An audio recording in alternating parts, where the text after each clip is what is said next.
Have you ever wondered why the very moment you loosen your grip, the very moment you stop chasing, a man suddenly turns his head and feels a pull he cannot explain? Most women believe desire is cultivated by constant closeness, by proving their devotion, by filling the silence with presence. Yet, paradoxically, it is often in absence, in mystery, in the silent sovereignty of a woman's self-possession, that his deepest longing ignites. What you think pushes him away, space, independence, detachment, may actually be the unseen magnet drawing him closer. Carl Jung believed that what we repress in ourselves becomes what we crave in others, and this truth lingers at the heart of attraction. Longing is not born from what is always near, but from what is just beyond reach. To understand this, imagine the male psyche as a river caught between two shores. On one side stands his ego, the cultivated armor of logic, independence, and worldly pursuit. On the other side waits his anima, the unconscious feminine within him, a figure draped in mystery and instinct. A man does not consciously know he is searching for her, yet he is. Every woman he encounters is measured against this hidden archetype. And the woman who embodies not desperation, but radiant self-containment, whispers unconsciously to his anima, "Here I am." That whisper bypasses his ego's defenses and stirs something far older than modern dating rules. It stirs the primordial longing for reunion with the forgotten half of his soul. You see, longing is not an accident of hormones or fleeting chemistry. It is a psychic hunger, born from the split between masculine and feminine within. When you stand in your own fullness, when you resist the urge to beg, demand, or prove, you create what Jung called the tension of opposites. In that tension lies alchemy. Desire is forged not in sameness, but in polarity. If you collapse into his world entirely, you dissolve polarity, but when you hold yourself apart, rooted in your own essence, you generate the very electricity that jolts him awake in the night, wondering why he cannot stop thinking of you. Some women misunderstand this and reduce it to games of withdrawal and manipulation. That is not what awakens a man's deepest longing. Games exist on the surface, longing grows in the depths. It is the difference between withholding a text to spark his curiosity and embodying such sovereignty that your silence becomes an echo he cannot escape. One comes from fear of loss, the other radiates from knowing you cannot be lost, because you do not belong to anyone but yourself. And this subtle shift, from performance to presence, is the crucible where attraction burns into obsession. Consider how often women pour themselves out in order to secure love. They bend, adjust, overgive, until nothing of their true essence remains. Yet the more they give, the less he longs. Why? Because longing requires distance. Desire thrives in space. The psyche craves what it cannot fully possess. When you give everything, he subconsciously turns away, because there is nothing left to reach for. But when you preserve the sacred mystery of your being, when you carry an aura of inner worldliness that no man can fully decode, you awaken something primal in him, the need to journey, to conquer, to seek. In truth, it is not you he longs to conquer, but the unreachable spark of his own anima reflected through you. So when you ask, how can I trigger his deepest longing in just 24 hours, the answer lies not in frantic effort but in stillness. The woman who chooses to retreat into her own richness, even briefly, becomes like a flame flickering in the dark, distant enough to be pursued, radiant enough to guide. He feels the pull not because longing begins as an unease within him, a subtle disturbance he cannot name. On the surface, he may seem composed, distracted by work, friends, or the routines of his ordinary life. But beneath that exterior lies a restless stirring, an inner tremor born not of logic but of archetype. Jung taught that the anima lives in dreams, visions, and inexplicable attractions, the ghostly feminine presence haunting the male unconscious. When a woman embodies even a fragment of that presence, his psyche is seized. He cannot file it away neatly in reason, it lingers like a melody that refuses to end.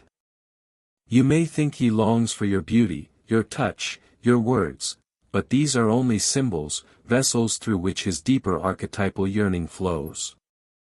What truly compels him is not what you give him, but what remains just out of reach.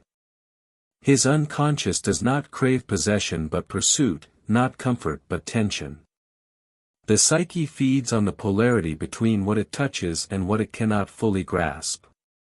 And so, if you crowd him with constant availability, you deprive him of that sacred gap. Without distance, longing suffocates. With it, longing flames into obsession. Picture a flame and the air around it. The flame cannot burn without space. If you smother it with too much closeness, it dies. Desire is the same. Your essence, your energy, is the flame, his psyche is the air, rushing in to feed it. When you stand still in sovereignty, when you no longer grasp but simply radiate, the air swirls toward you of its own accord. He may not know why he cannot stop thinking of you, but the reason is simple: the unconscious longs to complete itself, and in your mystery, it finds the reflection of its missing half. This is why the paradox holds: the less you seek to control his longing, the more powerful it becomes. By withdrawing into your own world, even briefly, you awaken the ancient dance of pursuit. The Stoics knew this too. Epictetus wrote that freedom lies not in possessing but in mastering desire. When you show that you are free, not enslaved by the need to be chosen, you awaken both respect and attraction. You remind him, wordlessly, that you are not prey but sovereign. And the male unconscious, shaped by millennia of archetypal patterns, cannot resist the chase for sovereignty. But make no mistake, this is not about coldness. Detachment is not the same as dismissal. True feminine power lies in warmth coupled with boundaries. When you embody warmth without neediness, when you give without collapsing, when you reveal without emptying yourself, you create the paradoxical mixture that unsettles his ego and awakens his anima. He feels both comfort and distance, intimacy and mystery. This duality keeps him orbiting around you, unable to rest, pulled by something he cannot fully explain. Psychology shows us that projection fuels this attraction. He projects onto you the idealized feminine he has buried within, but what intensifies longing is that you are never fully available to confirm or deny that projection. You remain partly unknown, and so the projection lives, unresolved. If you reveal yourself entirely too soon, the spell breaks, the projection collapses, and he no longer feels the pull. But when you reveal yourself in layers, slowly, like a sacred text that must be read with reverence, he clings to every word, desperate for the next revelation. In just one day, the shift can happen. If you step back from overgiving, if you lean into, there is a timeless rhythm in the dance between masculine pursuit and feminine presence, and it is not confined to romance but woven into the very fabric of the psyche. The ancients saw it in myth: Persephone disappearing into the underworld, awakening in Hades a hunger he could not ignore, Aphrodite withdrawing from Olympus, her absence casting the entire cosmos into longing. Jung reframed these myths as mirrors of the unconscious, showing us that what men seek in women is often not the woman herself, but the archetype she stirs alive within him. That is why his desire feels larger than reason, because it is not about reason at all. The masculine mind is accustomed to conquest, to clarity, to the straight line. But longing is curved, elusive, irrational. It unsettles him. He finds himself thinking of you in moments that should be occupied by logic, during meetings, in the solitude of night, in the fleeting silence between tasks. This intrusion is not accidental. It is the anima breaking through the walls of his ordered world. And the more you hold your essence without pouring it into him, the more violently his unconscious reaches. He longs not only for you, but for the part of himself he feels you have awakened. Women often underestimate this power. They think longing is triggered by effort, by proving loyalty, by displaying devotion. Yet effort often clogs the river of desire. What fuels the current is mystery. When you step back, when you allow silence to hang in the air, he is left alone with his projection, his dream of you. And dreams are often more intoxicating than reality. He does not long for what he fully holds in his hands, he longs for what shimmers just beyond reach. In psychological terms, this is the hunger of the incomplete self. Every man carries within him the shadow, those repressed traits, emotions, and needs he denies. Often, he buries softness, vulnerability, the yearning for connection. When you embody sovereignty and radiance, you mirror to him what he has exiled. He sees in you not only beauty, but redemption. His psyche aches to reclaim what you represent, to integrate the disowned parts of himself. And so, in your presence, or even in your carefully cultivated absence, he feels the magnetic pull of individuation, the drive toward psychic wholeness. But here lies the paradox: if you collapse into his desire, he retreats. If you make yourself too available, he loses the mirror. He is no longer forced to wrestle with the anima within. He takes you for granted because you no longer hold the tension of opposites. Only when you remain rooted in your own axis, your passions, your growth, your silence, do you preserve the polarity that keeps him reaching. This is not cruelty, it is balance. The dance of attraction requires distance, or it ceases to be a dance at all. Consider how quickly a shift can occur. In one day, you withdraw from chasing, you turn your gaze inward, you cultivate your own rituals, movement, creation, stillness. He senses it, even if you say nothing. His unconscious notices the absence of your constant presence, and suddenly he wonders, where has she gone? What is she thinking? Who is she becoming without me? In this wondering, longing awakens. It is not the words you speak but the silence you hold that triggers his restless pursuit. And this pursuit is not always loud.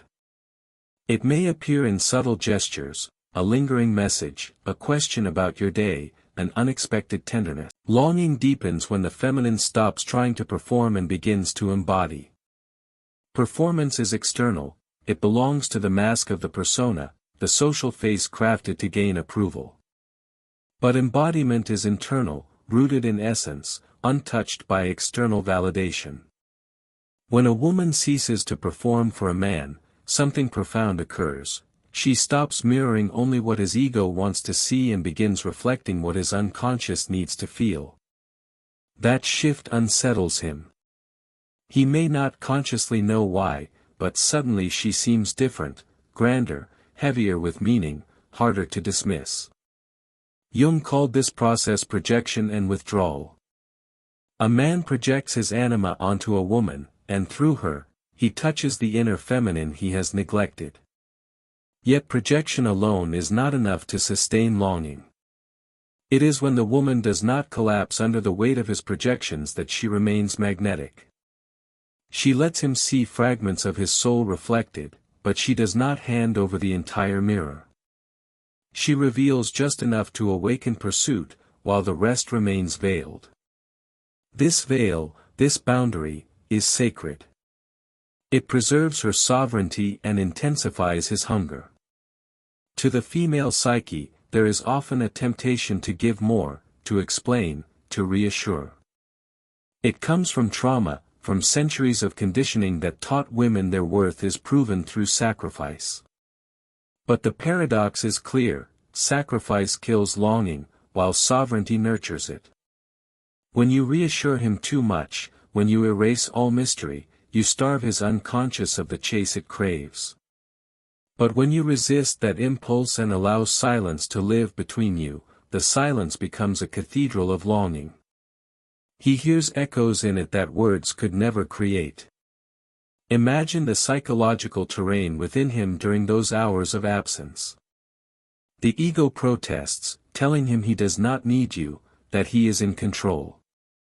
Yet the unconscious whispers differently. It sends images in dreams, flashes of memory, intrusive thoughts he cannot shake. He begins to imagine you in places you are not, filling the empty spaces of his day. This is the unconscious reminding him of what he seeks, using your image as the doorway. The more you rest in your essence instead of chasing, the more vivid his inner theater becomes. Modern psychology affirms what Jung intuited: attachment is heightened by intermittent presence. When attention is consistent but not overwhelming, desire grows stronger. The brain learns to associate your absence with reward, your silence with anticipation. The rhythm of closeness and space conditions him to crave your presence more fiercely. But the key is authenticity. This must never be contrived or forced. It is not about pretending indifference, but about genuinely anchoring yourself in your own life so fully that he cannot consume you.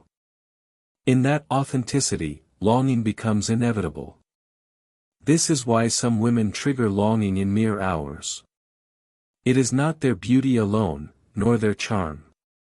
It is the aura of self-contained mystery, the sense that they move through life with or without a man's validation.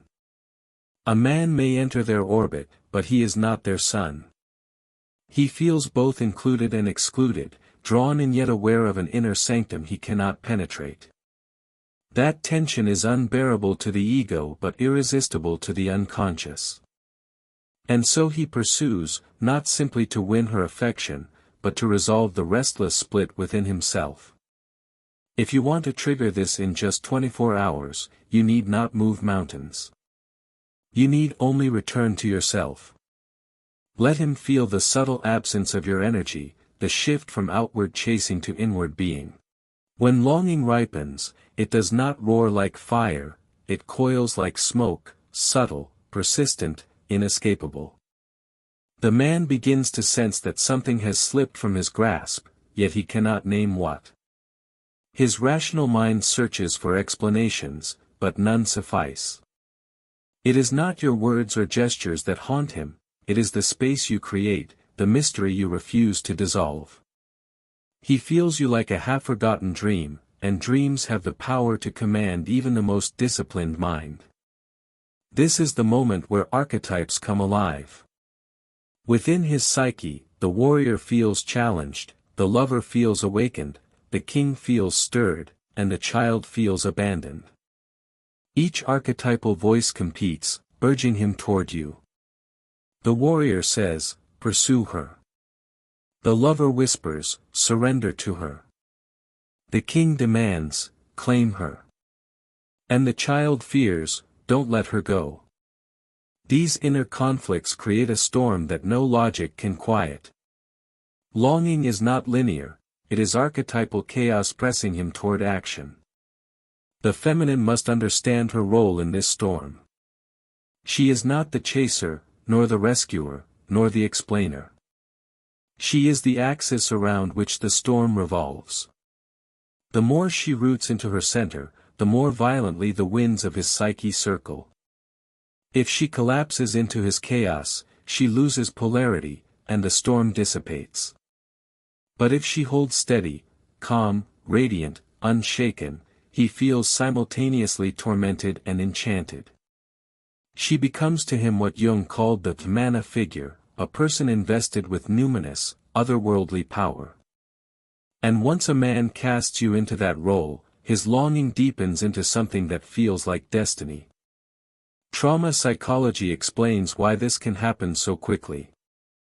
Many men have attachment wounds, fractures of abandonment, neglect, or unmet needs from childhood. These wounds lie dormant until awakened by an adult connection that mirrors them. When a woman pulls back into her sovereignty, not in cruelty but in authenticity, those old wounds stir. The child within him cries out, sensing the threat of loss, and yet the man within him longs for the very sovereignty that both soothes and unsettles. In this paradox, desire intensifies. What feels unbearable becomes irresistible. But sovereignty must never become manipulation. To hold back out of fear or strategy is to operate from scarcity, and scarcity radiates weakness. True feminine power does not play games. It rests in authenticity, being fully yourself, even if that self is temporarily absent from his world. The difference is palpable. A game is designed to provoke, sovereignty simply is. One leaves him irritated, the other leaves him entranced. He cannot stop circling back, because he feels not tricked but magnetized. Consider how his mind shifts within those first 24 hours. In the morning, he may feel indifferent. By afternoon, he notices your absence like a missing rhythm. By evening, his unconscious begins whispering, weaving your image into his thoughts unbidden. And by nightfall, he lies awake, restless, haunted not by what you gave him but by what you withheld. The psyche magnifies absence into desire. He does not crave the woman who is always present, always explainable, always predictable. He craves the woman who carries within her the unknown. And here is the deepest secret: the longing he feels for you is, in truth, the longing he feels for his own forgotten wholeness. You are the mirror, the spark, the catalyst. When you remain rooted in yourself, he sees reflected not only your radiance but the fragments of his own soul. And until he integrates them, he cannot let go of you.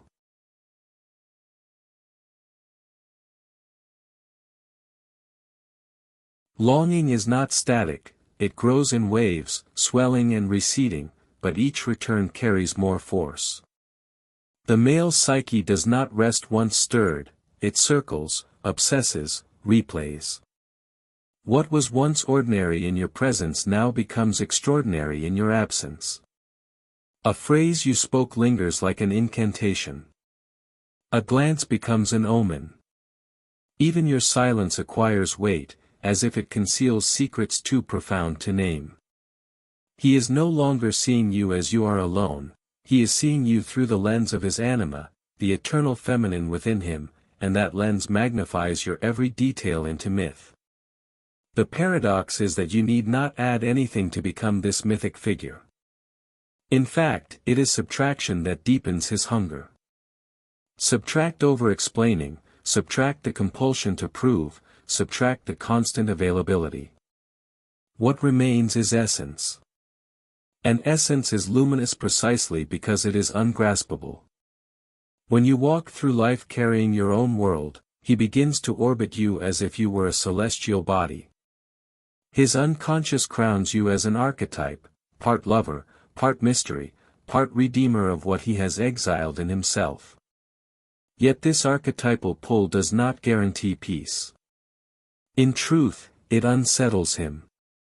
Jung described the anima encounter as both alluring and destabilizing. A man feels drawn as if to salvation, yet threatened as if to annihilation. For to embrace you fully would mean facing the shadow he has long avoided.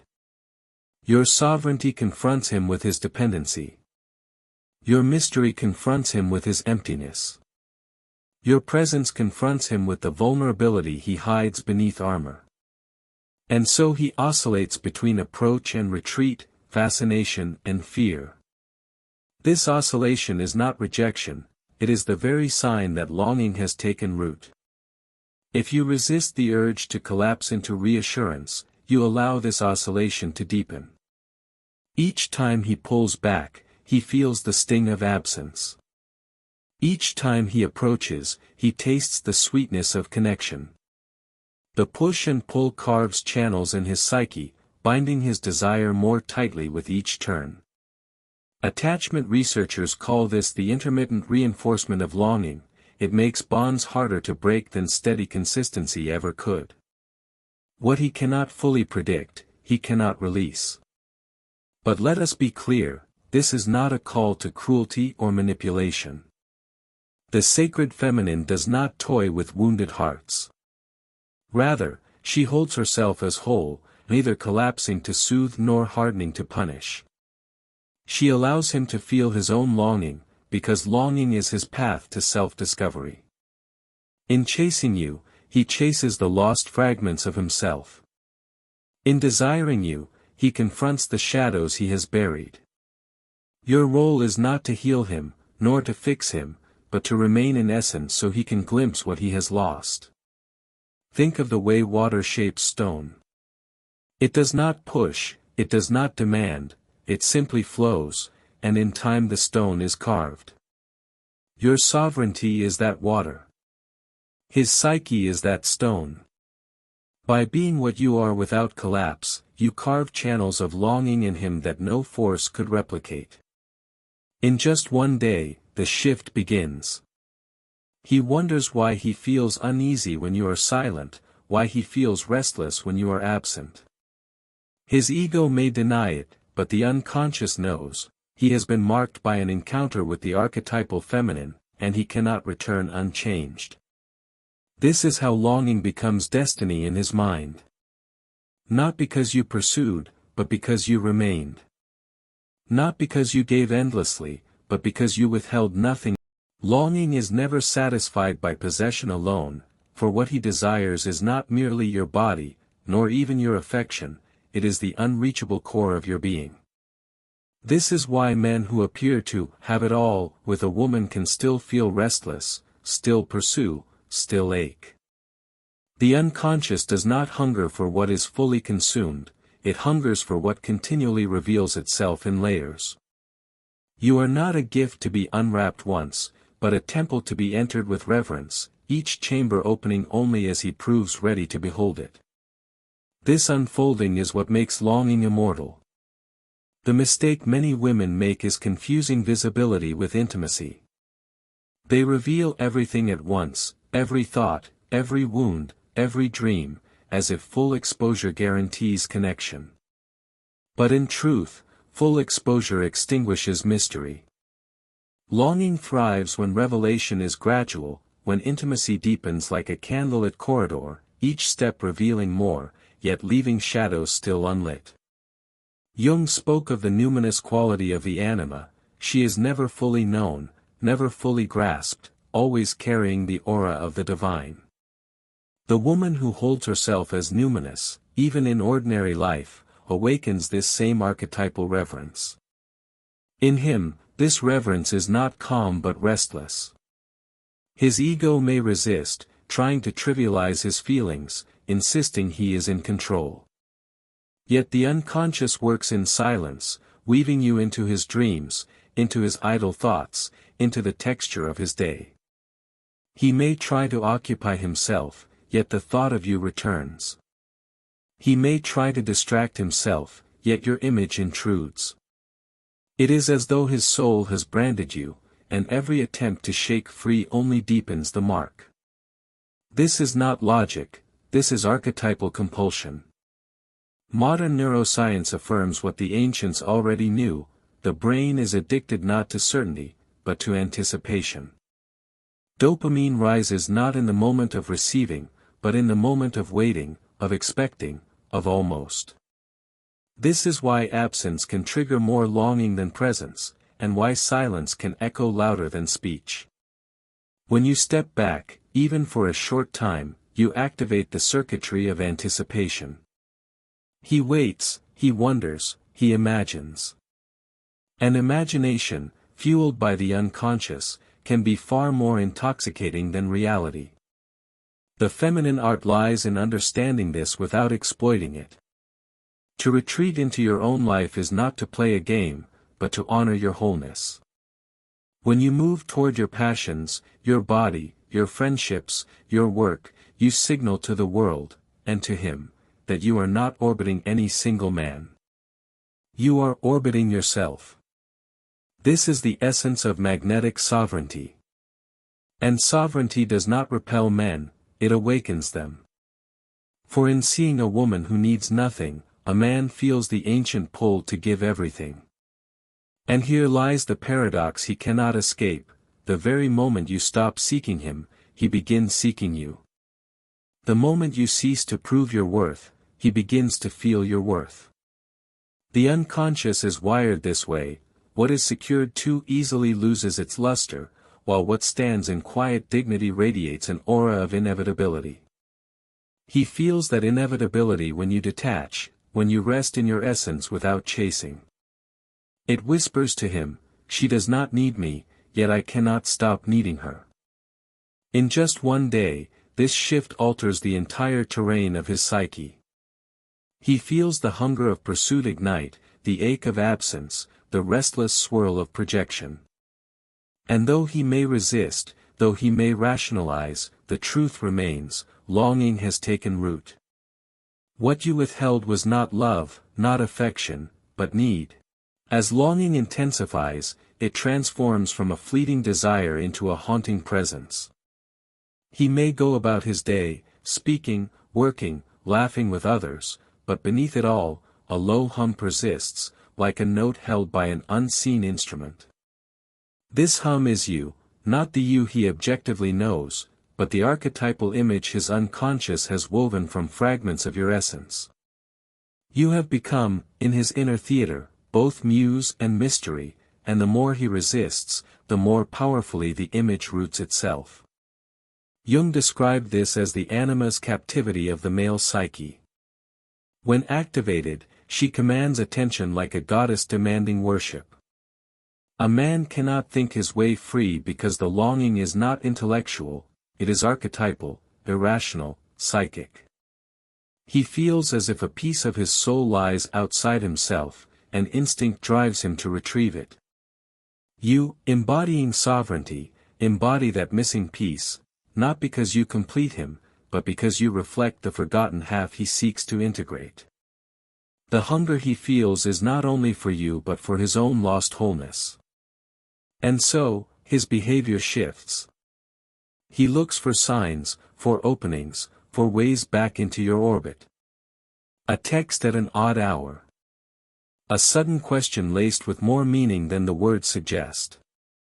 An offer to meet, disguised as casual, yet pulsing with urgency.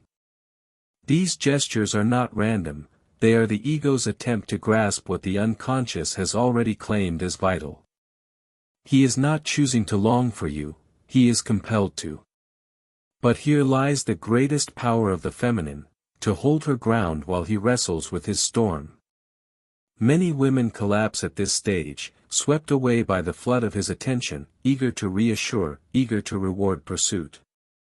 Yet true feminine power does not rush.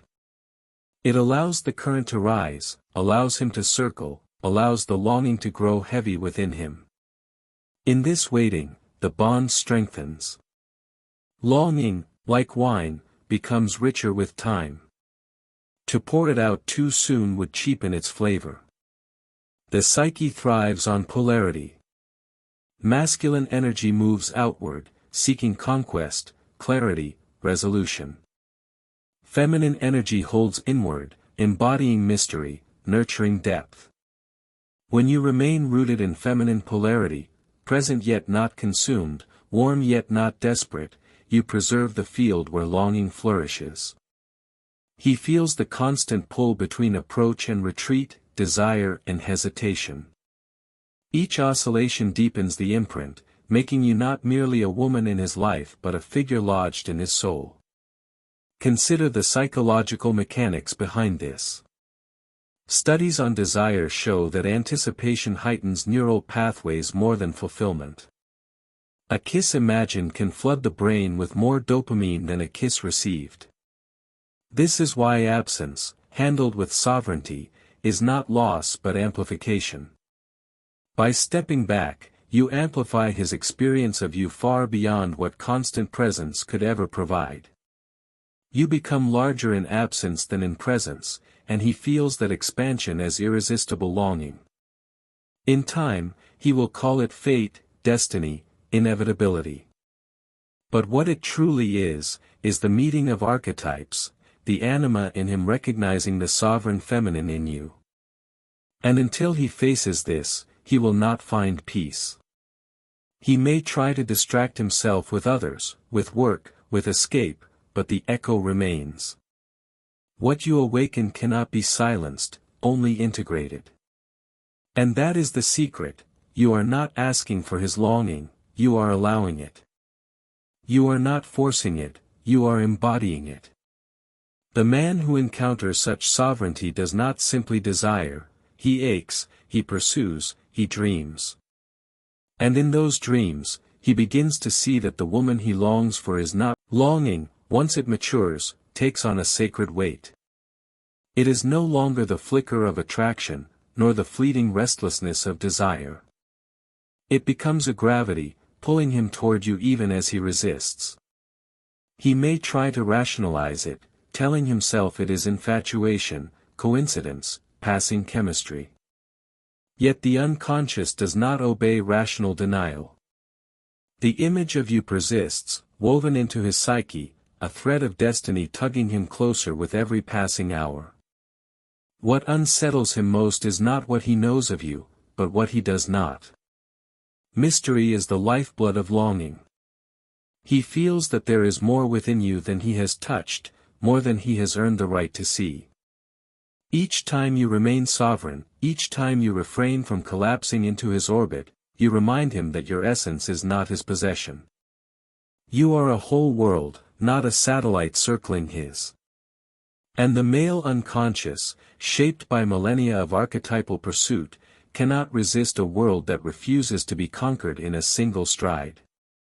Jung taught that individuation, the journey of becoming whole, requires confrontation with the shadow and reconciliation with the anima. When a woman embodies her depth, she does more than attract, she summons a man's hidden journey. She becomes the mirror in which he must face himself. And this is why longing can feel unbearable for him. It is not just about winning your affection, it is about confronting the missing parts of his soul that only awaken in your presence. He wants you, yes. But more than that, he wants the man he glimpses when he looks at you. This is why giving too much, too soon, weakens the bond.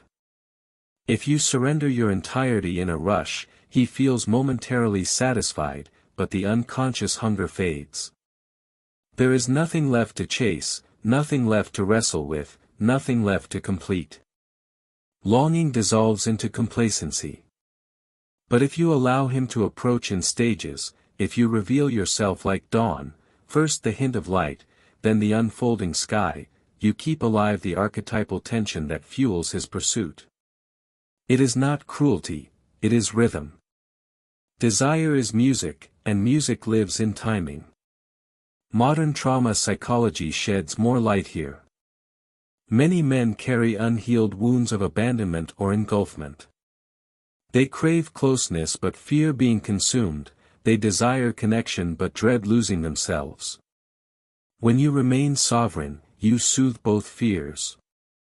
You are close enough to awaken intimacy, yet distant enough to preserve his freedom.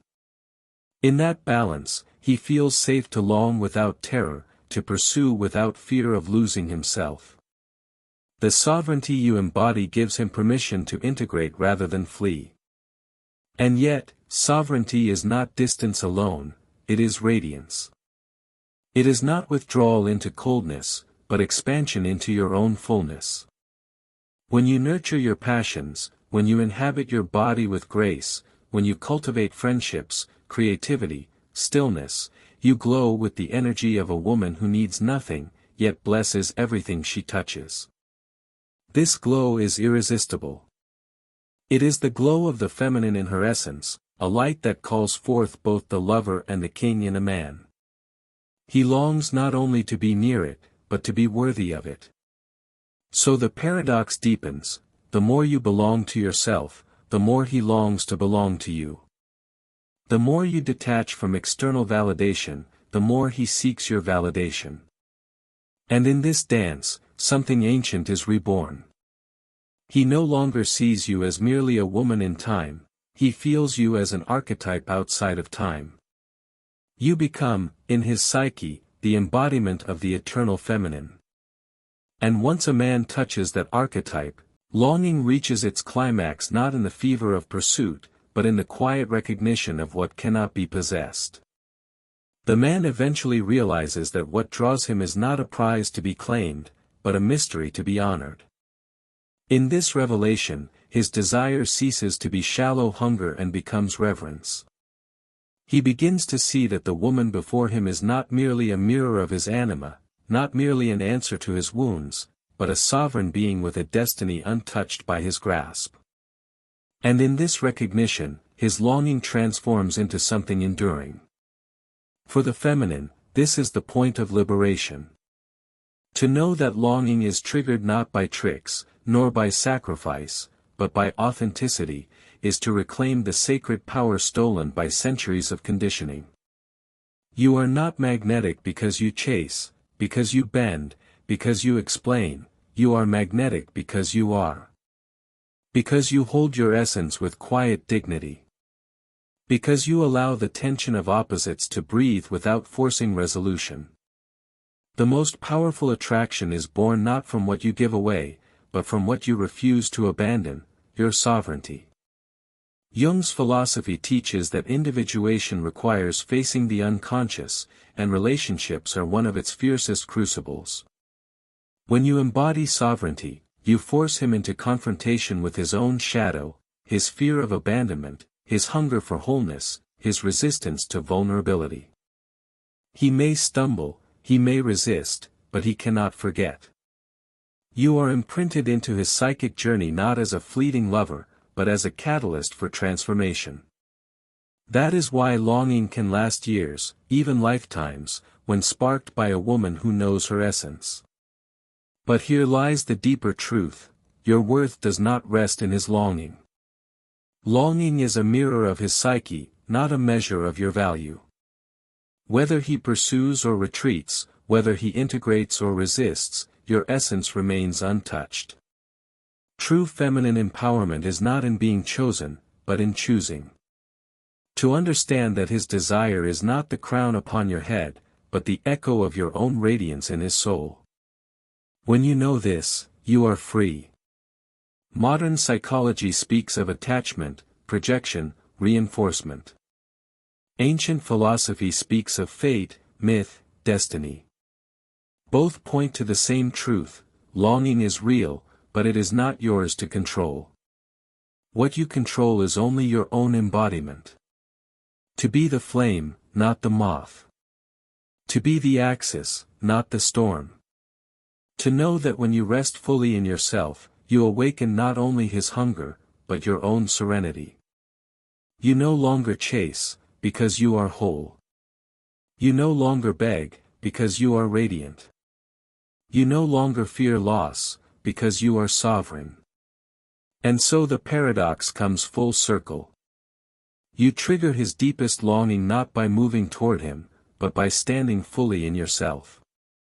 In 24 hours, his unconscious can shift from indifference to obsession, from dismissal to reverence. But the true transformation is yours. For in learning the alchemy of longing, you are no longer captive to it. You hold it in your hands, not as a weapon, but as proof of your inner power. The final liberation is this: you do not need him to long for you in order to know your worth. His longing is his path, your sovereignty is yours. And when those two paths align, the connection is not dependency but destiny. The woman who knows her worth doesn't chase, she chooses.